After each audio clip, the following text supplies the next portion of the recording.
I don't think that... Ask my kids. There's a lot of words that I say that they don't go anywhere. I don't know what happens to them, but they just kind of fall into space and leave. I can't imagine what this was like. This had to be kind of a cool thing. That not a word of his fell to the ground. The things he was saying were wise. They were from the Lord. You could hear that. You could sense. They could tell that this man was following God, and he was kind of raising up in that in the house there in the temple. And that's where we ended last week. All right. So starting in chapter 4. Thus the word of Samuel came to all of Israel. So Israel is hearing his prophecies. And then it says, Israel went out to meet the Philistines in battle and camped beside Ebenezer. And the Philistines camped in Aphek, or however you pronounce that. The Philistines, these are the guys in the Bible that are always God's people's enemies. They're always Israel's enemies. The Philistines God uses them essentially to just judge his people multiple times. And their name, I guess, means sea people. We're going to see a little bit later that they had a god that was like a half man, half fish. That was part of their scene there. They were really into the sea. But they were the enemy of Israel. And we see right there at the beginning of verse 4, or chapter 4 and verse 2, it says that basically they killed 4,000 people and sent Israel running. So God's people that are used to winning their battles because God wins their battles for them, all of a sudden lose a battle. And in fact, in 4:3 it says, Then the people came into the camp, and the elders of Israel said, Why has Yahweh defeated us today before the Philistines? Do you hear that perspective? They didn't say, oh, we got bested by an enemy. That's actually not how they thought of it in their head. They're like, wait a minute, God let us lose. They understood actually that when they were winning in these battles, God was doing that too. So even in their rebellion, even with their bad attitudes about God, even with their unwillingness to yield to him, they still knew how God worked, right? Don't we see that in the unbelieving world? Well, frankly, don't we see that in ourselves when we're being rebellious and having a bad attitude? We still know how God works. It's not like we forget that in the midst of that. They knew who God was. They knew that God was the reason that they would win any of these battles if they won anything at all. And so when they lost, they said, why did God defeat us? Why did God let this happen? Verse 4:4. So the people sent to Shiloh, and from there they carried the ark of the covenant of Yahweh of hosts, who sits above the cherubim, and the two sons of Eli, Hophni and Phinehas, were there with the ark of the covenant of God. I started the wrong verse. I want to start at 3. Let us take to ourselves from Shiloh the ark of the covenant of Yahweh, that it may come among us and save us from the power of our enemies. Let me translate that. Let's get our good luck charm, which is God's ark, the Lord's ark, and let's bring that with us into battle, because if we have that lucky rabbit's foot, we're going to win. So they decide they're going to, instead of yielding to God, instead of obeying him, they decide we're going to use God as a good luck charm. This ark, they understand that it contains, the presence of God. It's extremely, the oracle, they're not even supposed to look at what's inside there. It's extremely important, and they're like, let's take that into battle with us. If we've got that, we're going to win. Has anybody seen Indiana Jones? I think this is like is this the third one or the fourth one? Anyway, what's the one? Ark of the Covenant, whatever. They believe, the Nazis believe, right, if they get a hold of the ark, they're going to be able to defeat all their enemies because we've got the ark. I don't know. I'm guessing they got that plot from here. But anyways, or something like that. But yeah, they decide if we have the ark of the covenant, that's going to give us special power. We're going to use that as a good luck charm, and we're going to take that into battle with us, and we're going to win. Verse 4:8. This is the Philistines. Woe to us! Who shall deliver us from the hand of these mighty gods? These are the gods which struck the Egyptians with all kinds of plagues in the wilderness. The Philistines had heard the stories of when Israel left Egypt. Because you guys remember what happened when Israel left Egypt, right? What did Egypt do with all their gold and their riches and everything else? They're like, take it. They gave it to them. They plundered Egypt as they left town because Egypt was like, y'all got to get out of here. Like, I'm too itchy. Like, I'm miserable. I got bug bites. I got weird smells. Can you imagine? I read a thing one time talking about like when they turn the water to blood. Can you imagine the smell in this place? Because there's water in everything. That just had to stink. And then the flies and the locusts eating their crops and all this, and then killing their firstborn. The Philistines had heard all these stories.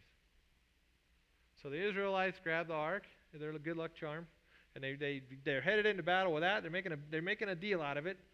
And the Philistines are like, we are in trouble. Because this is the same God that freed them from Egypt. But then what happens? Verse 4:10. So the Philistines fought, and Israel was defeated, and every man fled to his tent, and the slaughter was very great, for there fell of Israel 30,000 foot soldiers. Didn't work. Their good luck charm concepts, their idea that we're going to bring the ark into war, that's going to just make us win. We're going to play out the plot of the Indiana Jones movie. Didn't work for them. What did the Philistines do once they defeated them? They said, we want your good luck charm. So they took it. So they took the ark, thinking, yeah, that's going to help us in our future pursuits. If we have the ark of the Lord with us, that's got to be a good thing. Just pause for a second. Do you think God finds any of that kind of stuff humorous, or do you think he would accept that? Or do you think, you just think about who God is, and I can just see God looking down on them going, you kidding me? Are you kidding me? Like, what a silly perspective. You think you can get a hold of the ark and then like somehow force my hand and I'll give you guys power? Silly, right? Complete misunderstanding of who God is. All right, so 30,000 people get killed. They steal the ark. What happens to Eli's two sons on that day? Verse 11, they died. So what God said, what happened? What happened? The ark of God was taken, and the two sons of Eli, Hophni and Phinehas, died. All right. So Benjamin runs away from this scene. It's not a good scene. There's carnage. I mean, basically they just lost. They just got handed to them in a battle, and they lost their most treasured possession, which they were using inappropriately. So Benjamin runs back to Eli, and Eli in verse, I think it's 16, says, Benjamin says, I'm the one who came back from the battle. I fled the battle line today. And Eli says, how'd it go? How are things? Not good. You think about what Benjamin's got to do. I think a lot of times being the messenger, that phrase, don't kill the messenger? I think in this time frame, you really didn't want to be a messenger. I think that a lot of bad things happen to messengers. I'm just thinking that was not a good career choice. But anyways, he says to him, he goes, how'd things go? And he says, well, Israel was defeated, and the last few people that are alive are running away. It's a great slaughter. In fact, your two sons are dead. And the ark of God, the ark of the Lord has been taken. Eli, who was very fat, fatter than me, fat, I think. And we talked about it last week a little bit. He was probably that way because he was doing it wrong, right? What were they supposed to do when they took an offering, or they had an offering? They were boiling it. They were supposed to take the fork, put it in there, and then whatever stayed on the fork, they were supposed to eat that, but nothing more, right? He was clearly sampling a little more than that. Big fat dude, 418. And it happened that when he mentioned the ark of God, Eli fell off the seat backwards. What? Flips backwards and falls on his head and breaks his neck, and he dies because he was really old and he was very heavy. Thus, his 40-year career of being a judge of Israel was over. Okay, not the only thing that happened. So, verse 19. Now his daughter-in-law, Phinehas' wife, was with child and about to give birth, and she heard the report that the ark of God was taken, and that her father-in-law and her husband had died, her whole family's dying. So she kneeled down and gave birth, for her pains came upon her. In verse 20 it says, and about the time of her death, so she also died this day while giving birth, the woman who stood by her said to her, do not be afraid, for you've given birth to a son. We got great news. You've had a son. But she didn't answer or pay attention, and she called the boy Is it pronounced Ichabod? All right, Ichabod, saying, the glory has departed from Israel because the ark of God was taken and because of her father-in-law and her husband. And she said, the glory has departed from Israel for the ark of God was taken. So she basically names her son, where is God? God's not here. Not a great name. I don't think that was on the top 20 list that year. She was in absolute grief, obviously. She died in this moment. She died at this time, and Ichabod's got this name of basically like, God's not with us.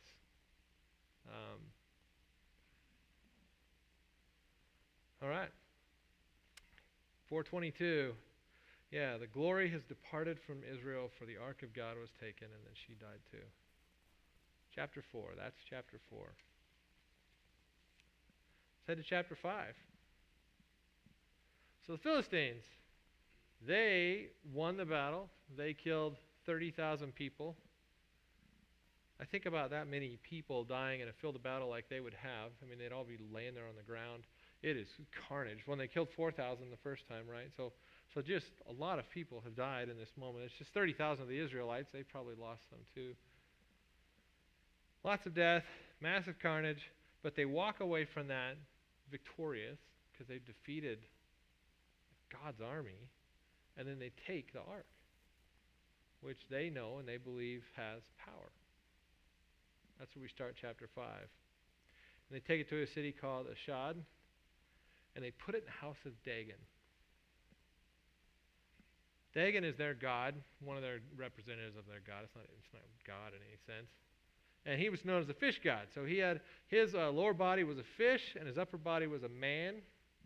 So everybody that thinks they know what mermaids look like, way off.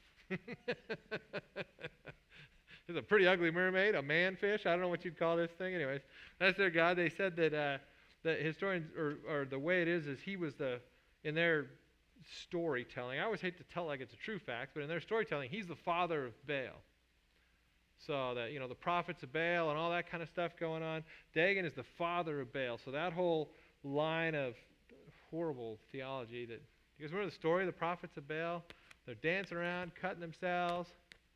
What happens? I love this story. Does anybody know the details? Who's the one doing it? I can't remember who's. Elijah. Yeah, I'm drawing a blank all of a sudden. Yeah, so Elijah, he ends up dumping water on his sacrifice, right? To make a point. He dumps water all over it, and God lights a fire with his side. They're all over there cutting themselves and dancing around and trying to get their fake God to do something. That's Baal. Dagon is the father of that god. So here's this fish man statue thing standing in the room. They bring the ark in there, and they do this symbolically to show that like it now sits at the feet of their god. Cute, right? They put it there, they go to bed, wake up the next morning, and their big god statue has fallen down in the room and is like bowing down to the ark.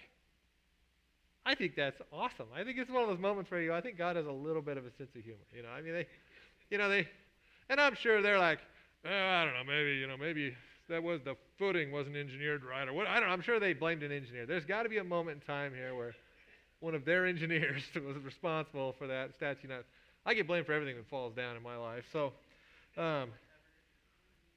well, yeah, and then I blame Susie. That's true. So they stand it back up. They walk in there. Their statue, this piece of material, whatever it is, stone or I don't know, maybe it says, but anyways, this physical object is now bowing down to the ark of God. So they stand it back up, go back to bed, wake up the next morning. It's fallen down again, and now we'll read it just so I get the details right. It's 5:4. But they rose early the next morning, and behold, Dagon had fallen off on his face to the ground before the ark of Yahweh, and the head of Dagon and both the palms of his hands were cut off on the threshold. Only the trunk of Dagon was left to him. So his head's broken off and his hands are broken off, which in their culture and the way they would view that, it's like he's basically just showing him as completely defeated, sitting before the ark. So now they decide, this place is cursed. We got to just not go in that room. Like, it's not a good spot to hang out. They're not getting the point, obviously, that essentially God can make whatever he wants bow down to him, even a fake statue of a merman or whatever that thing is. I'd kind of like to, I should have Googled it. I didn't see what it looks like. But anyways, this weird merman statue is bowing down to God, and God's making a point with the Philistines, saying, don't be silly.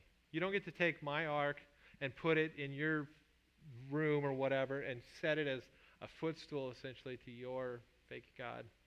No way. Not in my house. Not going to happen. All right, so verse 5, it says, therefore neither the priests of Dagon nor all who enter Dagon's house tread the threshold of Dagon and Ashdod to this day. So when this book was written, nobody gone in that room ever again. They decided that is a curse. We got to not go in there. Our statues' heads are falling off. They're having a panic moment right there. They're like, we're not going in there anymore.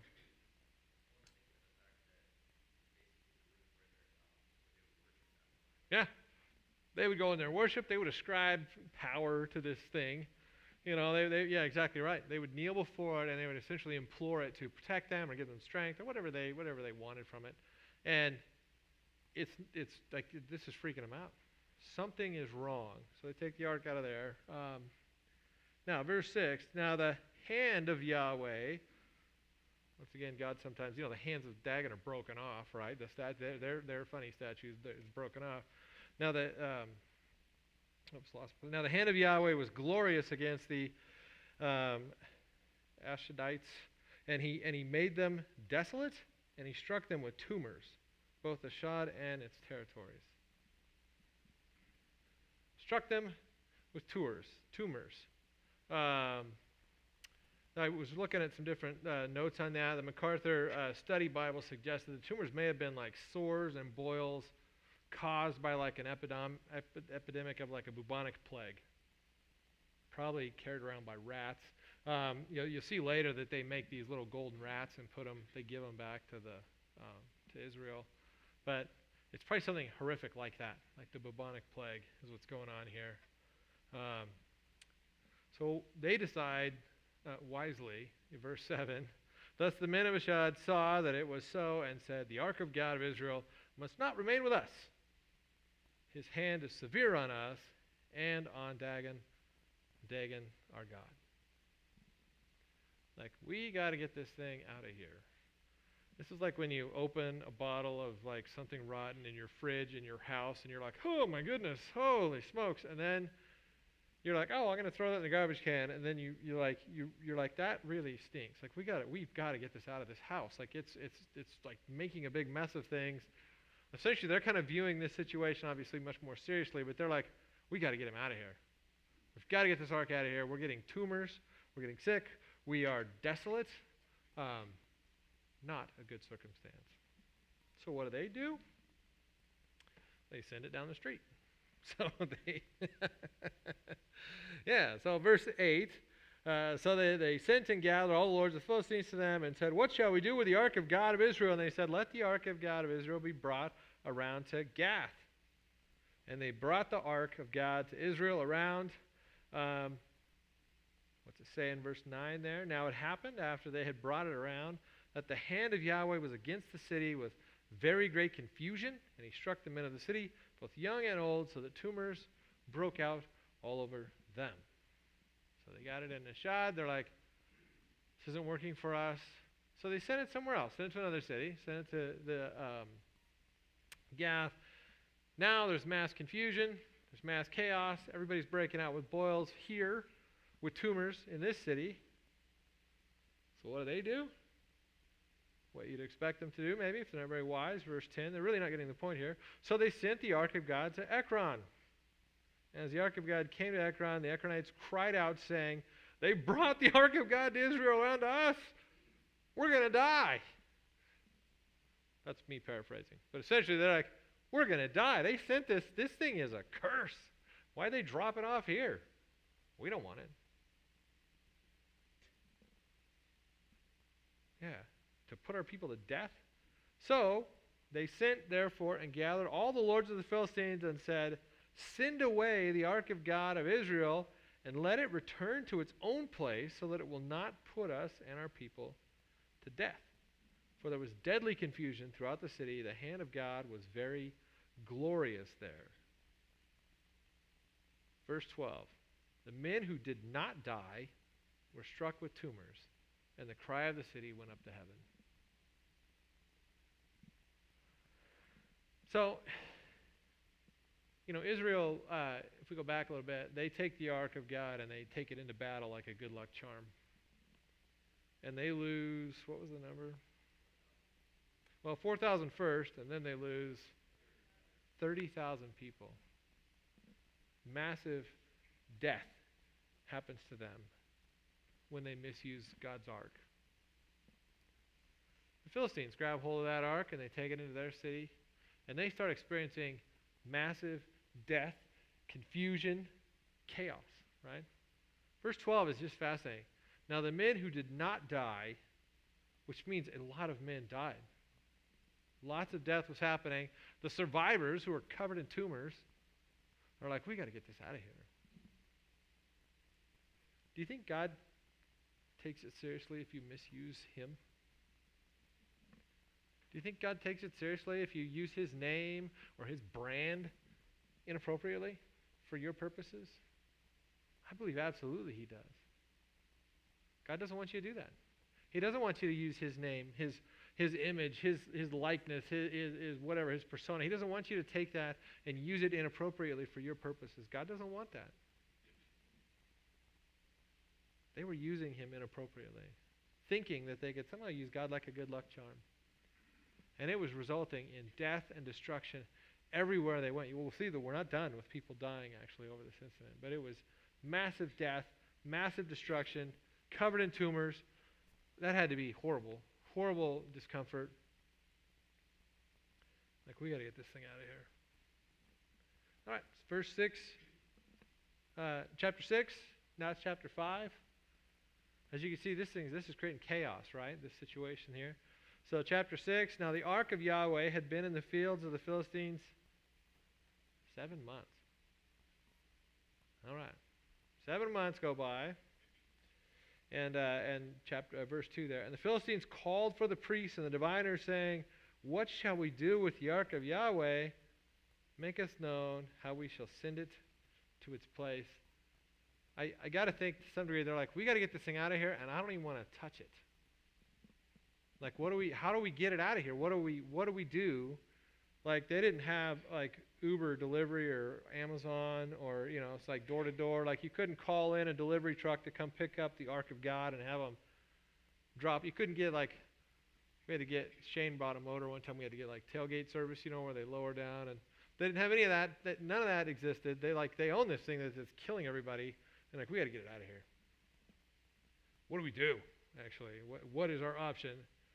And then they decide in verse 3, if we send away the ark of God of Israel, don't send it away empty, but you shall surely return to him a guilt offering. Then you'll be healed. It'll be known to you why his hand is not turned away from you. So they decide, we got to offer something to this God, to God. We got to offer something to him, some sort of guilt offering, because we've caused major trouble. We've offended this God, and we got to fix it.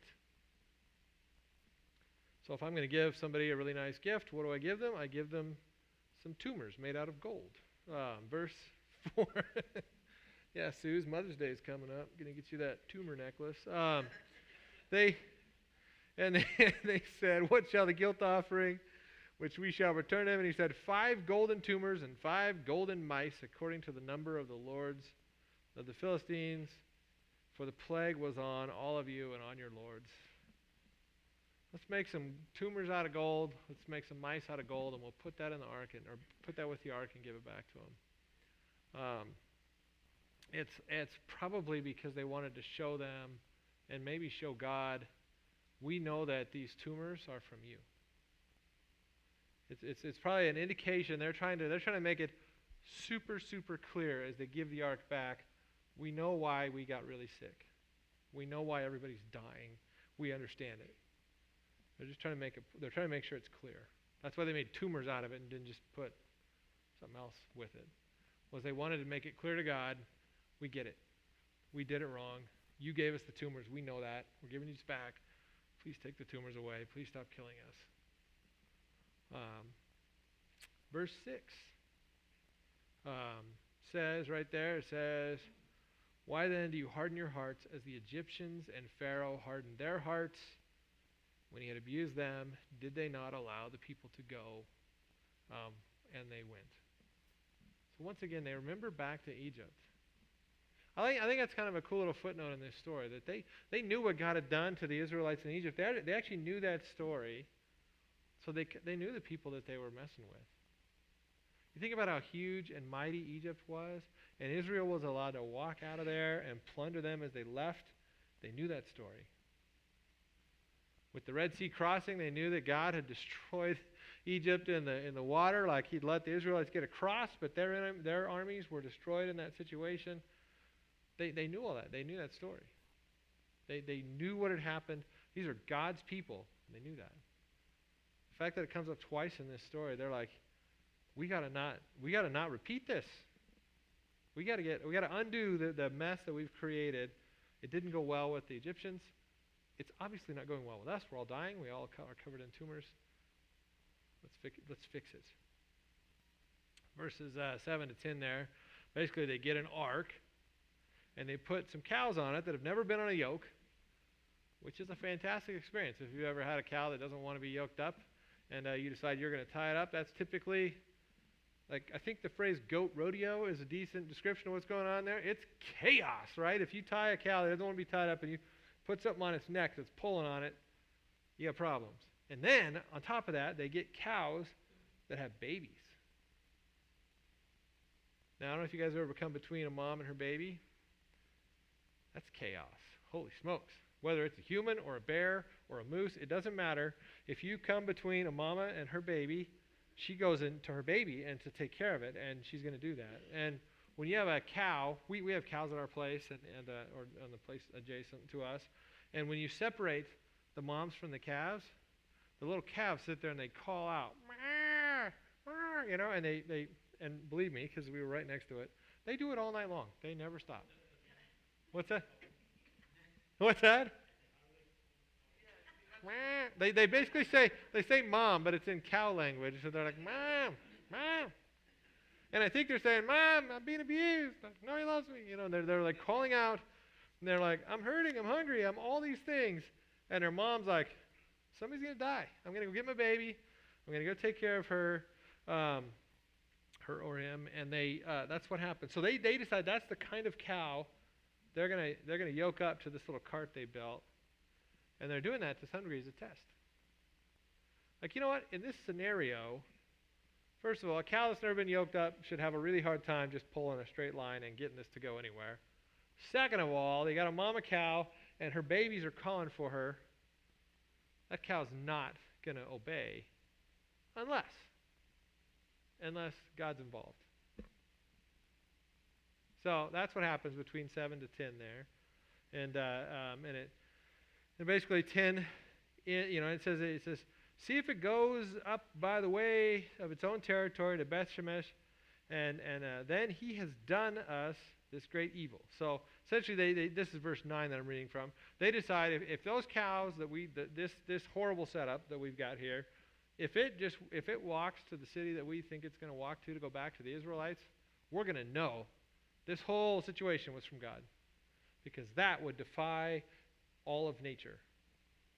An unyoked cow with a baby that it can hear won't do that. So that's their ultimate test, to decide that they've clearly offended God. God gave them the tumors, the whole thing. They're like, that's going to prove it to us if that situation goes down like that. All right, verse 12.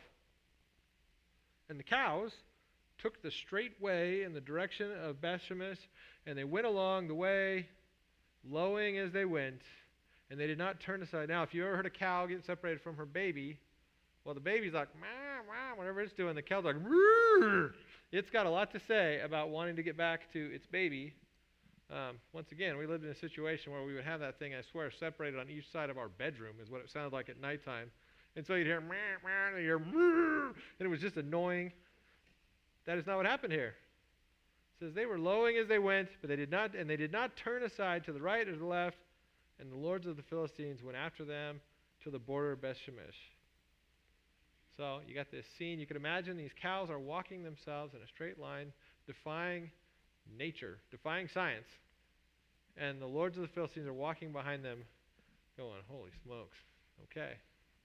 This proves our point. We can see it. Now the people of Beth-Shemesh, this is 13, were reaping, they're out farming their wheat harvest in the valley, and they raised their eyes and saw the ark and were glad to see it. And the cart came into the field of Joshua, the Beth-Shemite, and stood there, and a large stone was there. So basically the cart walked up to a spot where they could do a sacrifice. Wild. That is also defying nature. Just fascinating that the cows would seem to understand that this is a great spot to stop right here. Now, verses 14 to 15. Yeah, the cart came to the field of Joshua the Beth-Shemite and stood there, and a large stone was there. And they split the wood of the cart and offered the cows as a burnt offering to Yahweh. And the Levites took down the ark of Yahweh and the box that was with it, in which were the articles of gold, these tumors and mice. And they put them on a large stone, and the men of Beth-Shemesh offered burnt offerings and sacrifices that day to Yahweh. The lords of the Philistines are standing, verse 16, they're standing off to the edge of the property. They're not welcome there, but they're standing there and they're watching this go down, and they're like, okay, I think we took care of it. And they head back home. That's essentially what verse 16 says. Now, verse 17 just kind of goes on there. Now these were the golden tumors which the Philistines returned for a guilt offering of Yahweh, one for these cities, Ashdod, one for Gaza, one for Ashkelon, one for Gath, and one for Ekron. So they had 5 cities that got laid asunder, got confused, decimated, death and destruction. So they gave them 5 tumors and 5 mice, representing probably the 5 cities and the 5 Philistine lords as a guilt offering to God, and then they went home. Yeah, it says in verse 18, the golden mice according to the number of cities. Yeah, anyway, that's what it basically said.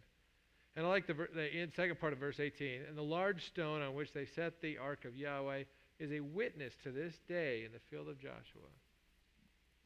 So once again, this stone sat there as a marker to this day.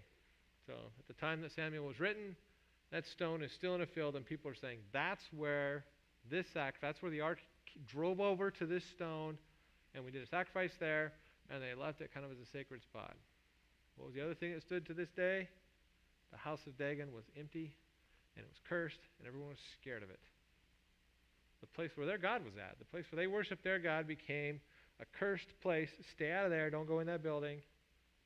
And then you got this stone where they basically sacrificed to Yahweh and said, okay, the ark's been returned back to us.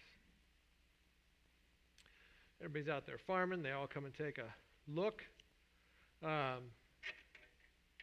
What happens in 19 is wild.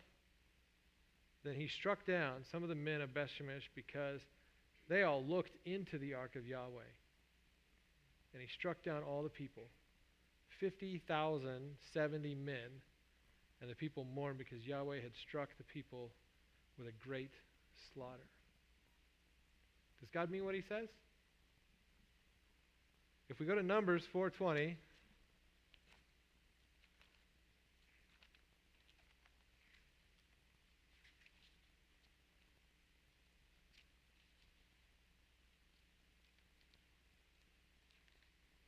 should have had a bookmark in that.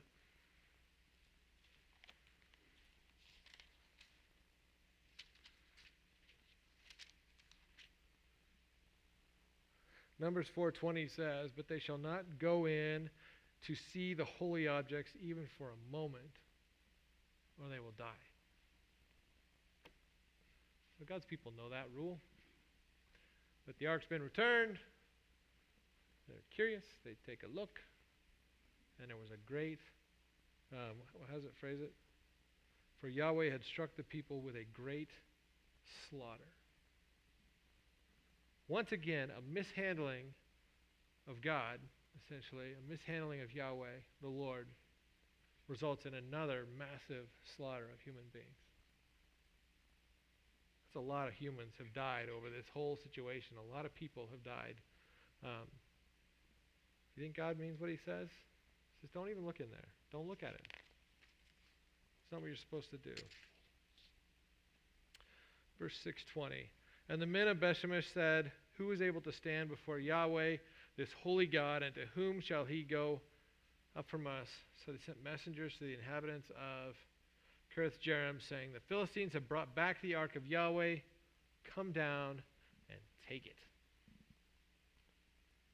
To some degree, they're like, get it out of our town also. Take it where it ought to go. Take it somewhere else.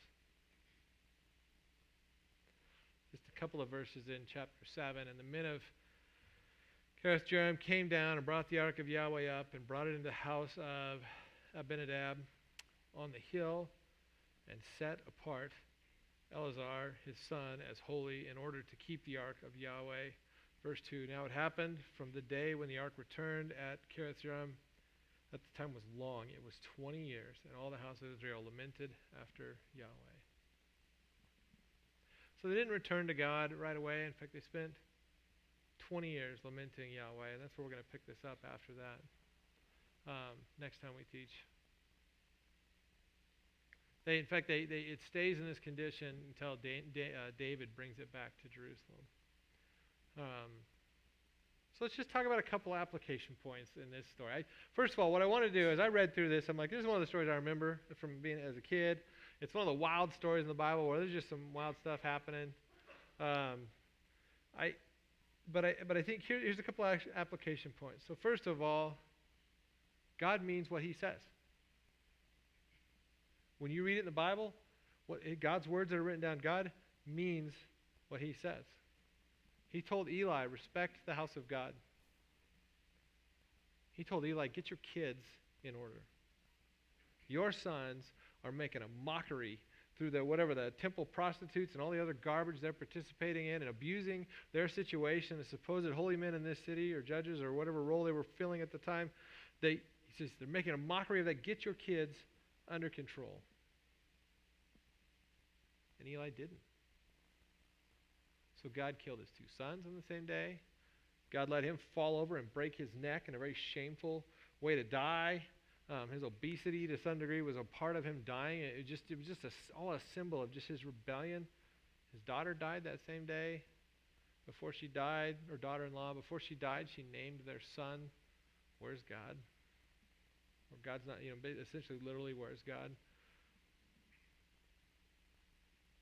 Yeah, God says, Israel, you need to honor and follow God.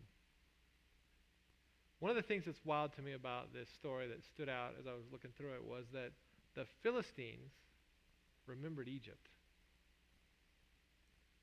And they're like, that's their God. That God did those wild plagues, all that wild stuff. He let them walk out and plunder the Egyptians as they left town. God, that's their God. The Philistines remembered that. And the Israelites were losing sight of that. Isn't that unfortunate? Second application point. What God has promised will come to pass. Israel, in their disobedience, did not win their war. Eli's sons both died on the same day. Eli died in shame. Everyone that looked in that ark died. God said those things would happen. Those things happen. Do you think that applies into the future with us? Absolutely. That's one of the greatest things about God is he doesn't go back on his word. He means what he says. And then he's given us his word. He's told us, this is what I have to say to you. It's written down. Should we care about that? Yeah, we should absolutely care about that. Remember when they're moving the cart later? This is later, but when they're moving the cart they're moving the ark on the cart, they're not supposed to carry it on a cart. They're supposed to carry it between the sticks, and they're on the cart. It starts to fall off, and the guy, I can't remember his name, but he stops it from falling off, and he drops dead. He was told, don't touch it. He touched it. And God says, in that moment, God didn't say anything. He just struck him dead. But essentially, I told you not to do that. So don't do it. God, what he says will come to pass. Third thing, this is important even in our culture today. God is not a good luck charm. He's not to be treated that way. You're not to use him like that. You're not to do those things. I remember when we took a little youth trip down to Chihuahua, Mexico, which according to my wife's friend who lies all the time, it's beautiful. The beaches there are beautiful. And if you've ever been to Chihuahua, it's in the mass center of Mexico. It's nowhere near a beach, so her friend's crazy. But anyways, we took our youth group down to Chihuahua, Mexico, to this ministry training, or this pastor training camp place down there. And there's, if you've ever been to Mexico, I think it's this way everywhere. But there's like the first little border that gets you into the first couple of cities that are just inside the border. And that border's not too bad. But then you go a few miles, and there's another border checkpoint further in, like past El Paso, past what's the city by El Paso, Juarez or whatever it is.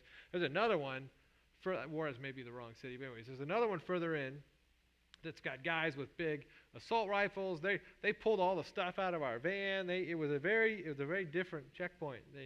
The first one's like, oh, you want some tequila? The second one is like, oh, you want me to kill you? It's similar but different. But anyway, and that checkpoint is where they're trying to catch drug shipments. They're trying to catch people being stolen or human trafficking, or like a lot of serious stuff goes down at that second checkpoint into Mexico. And up on the hill, there's this beautiful little structure up there, and it was built by the local Catholic Church. And we were told by the missionary that was with us that the drug runners will stop. They built it for them. They stop there and they pray that God will give them passage through the checkpoint. So they're stopping to pray to God that he's going to let them, with a pickup full of drugs, get through the checkpoint without getting caught or without going to jail or without getting shot by all these guys that are just really wanting to shoot somebody probably. That's using God as a good luck charm. That's inappropriate. That isn't yielding to God and making him the Lord of your life and living for him. It's not like that at all. That's using God as some sort of a good luck charm. We're not to walk through life like that. Like, oh, I'm struggling at work, or I'm struggling in my marriage, so I guess maybe I should read my Bible. Now, you should be reading your Bible. But you shouldn't be reading it going, well, I'm going to hand fake God here. I'm going to put him in front of me, and then God's going to have to bless me. No bueno. Yeah.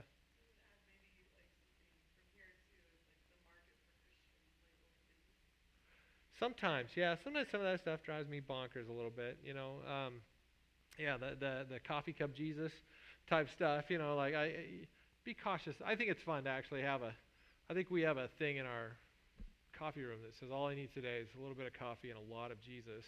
And I think I agree with that actually every morning. But yeah, be cautious about a marketed Christianity. Be cautious of that. Sometimes it cheapens what God really is. You don't want to do that.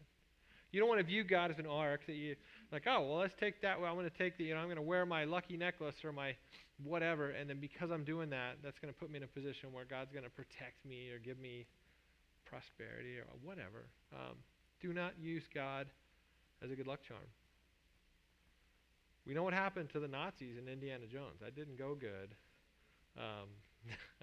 That is not a great scriptural reference, by the way. If you want to study God's Word, skip the Indiana Jones movies. All right, last application point. We probably have a few minutes extra here. We could talk for a second. God's enemies will never prevail against God. Never. Now, in a moment, sometimes God does allow his people to be judged. If he allowed Israel to be judged by enemies, he allowed those things to happen. So in that moment, to those people, it sure felt like they were losing. But does God ever lose a battle? No. Does he ever get outside of God's will? Does he ever lose control of the situation? In this moment, was God like, oh no, they have my ark. What do we do now? You think God was feeling like that? No. God was sitting up there saying, shame on you. You're making a mockery of me. You will be judged for that. You don't get to do that kind of stuff with me and have it be like useful to you. You're not going to control me through something like that. I've had a really hard time with the what do they call it? The name it and claim it gospel. Where you basically you just tell God what he should do to you, and if you have enough faith and enough whatever that God's got, you essentially, they go to that one Bible verse that says, "Ask anything in my name, and it will be given to you," and they're like, game on, God, I'm gonna test that. I would say, whoa, be cautious of that. That's not how God works. God will prevail, not his enemies. Not some decision that you make to try to control God's hand and make him do what you want. That's never how it's going to be. God's will is going to play out. All right. Anybody got any questions or anything they want to say? Hopefully you're enjoying this story. I think it's great to read through. Sometimes I didn't hand out stuff because I found out I was just going to write the whole Bible back down again if I wrote things out. But I want us to just have this story in our heads of like, this is God working in a moment in time, doing what he's going to do, you know. And sometimes you just got to read that and just marvel at who God is and the power that he has and the way that he works in those situations. Yeah, use this to understand the character of God. Anybody have anything they want to say? Yes, Michael.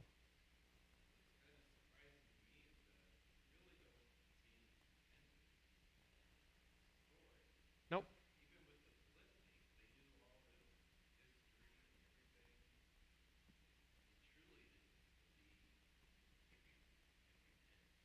No, they didn't. Yeah, you know, God had allowed them to have hardened hearts.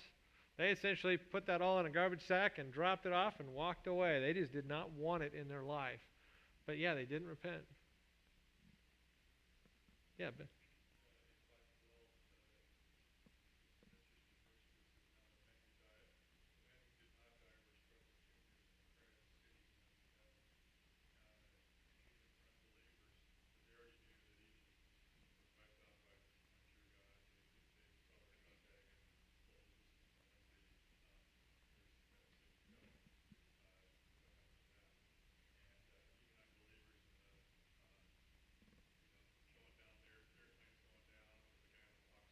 yep.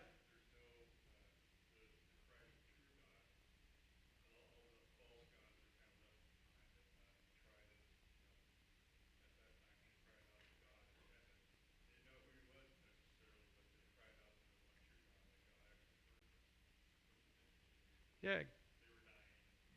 No, great point. You know that the old expression, right? There's no atheists in foxholes. You know, I think sometimes I think there still are, but sometimes when you get close to your own like feeble condition, I think sometimes you have no choice in your human condition but to acknowledge who God is. Yeah, and I think you're right. They even in unbelief, they're crying out to this God that they don't necessarily believe in. I mean, it is the true God, but they don't believe in him. Yeah, absolutely. Yeah, Dean.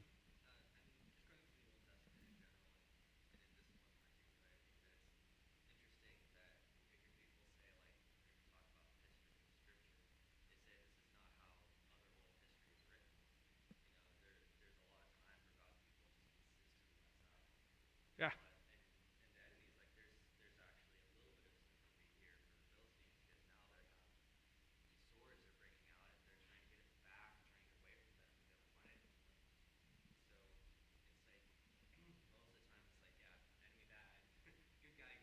Yep. Yeah, history favors the victor. That's almost always the way it goes, right? Except in God's Bible, he writes the truth down, and it doesn't always read like that. Sir.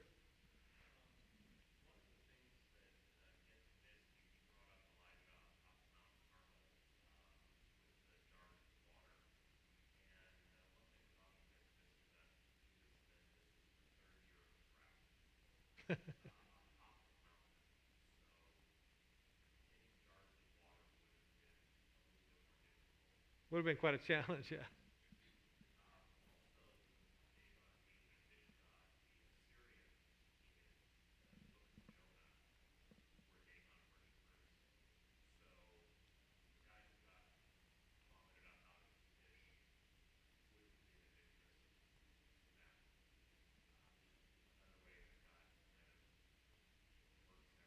Yeah, ties all these things together. I appreciate those points. Yeah, thank you.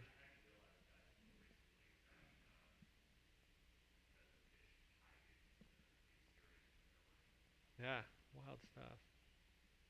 Well, thank you guys. Appreciate being here for a story time. We'll pick this back up next. Where this Sunday school, this session is meant to be kind of just a summary of 1 Samuel through here. I appreciate everybody hanging out. Let me pray and we'll close her up.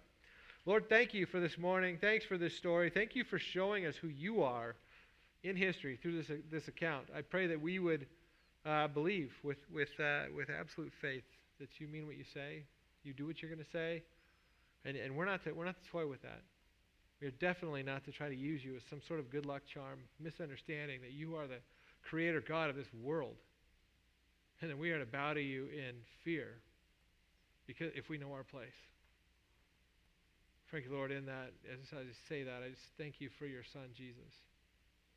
That we've been provided a way that we are allowed to approach you because of his death, because of his sacrifice. What a wonderful truth. Pray that a story like this would always draw us back to that we're just as lost as these Philistines. We're just as lost as these Israelites that were in rebellion. We're just as lost as they are, were it not for you changing our heart and showing us your Son, Jesus. We thank you, Lord, for this morning. Pray that you have your hand in all the rest of it. We pray in the name of Jesus. Amen. All right. Thank you, guys.